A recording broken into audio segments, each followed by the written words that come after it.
How does a video game server work, and how is it different from a normal web page server, such as like Google or Facebook or maybe Twitter? Well, a video game server starts out just like any other server as physical server hardware, either at a farm or connected um, to a company's own server farm hosted by itself. And so once this server space has been acquired by either the developer company, the video game company itself, or an individual wanting to host this game on a server of their own, once they acquire this server space,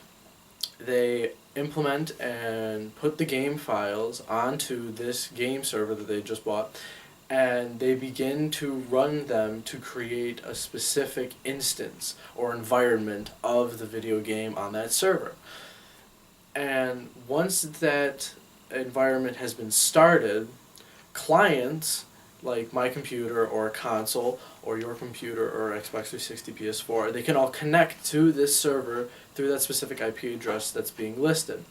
And once they do this, the client and the video game are able to interact with that server and apply input and receive output from the server that changes the game's state or the instance, and thus is reflected on their screen by the video game on the console or the PC.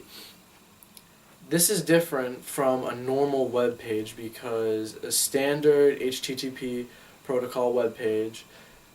operates usually only using one sort of protocol of input, which is GET, meaning that you get the HTML file and then it's rendered in Google Chrome, Firefox, Microsoft Edge,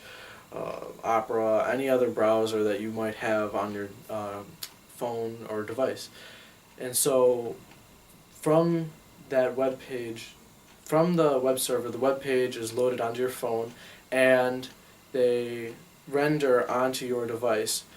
Now, this differs from the game server because it's always constantly updating with its state being changed, whereas a web page is like a static state where the web page really won't change that much. How often does the Google homepage change on a day-to-day basis without the special features? It generally stays as the same logo, so its state doesn't change 100% of the time, whereas a video game state is changing hundreds of times in a second. Now, the input to a game server comes via a console, through the game itself, or some other type of input translation from the keyboard and mouse that the computer or console converts into readable input by the server. Some special allowances and custom game modes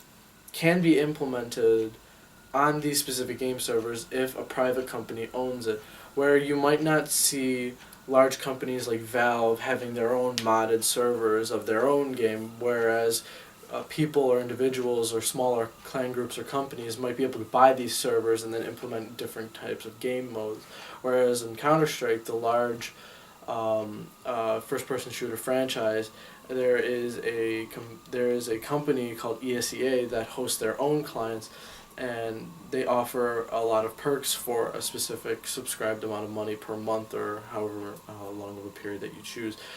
Now, this allows for the community to grow within the game, allowing small-time programmers to mod and make mods for games, and allows for better community integration and workshops to spring up, and generally allows for a greater, not only ease of access, but overall player enjoyment through the community.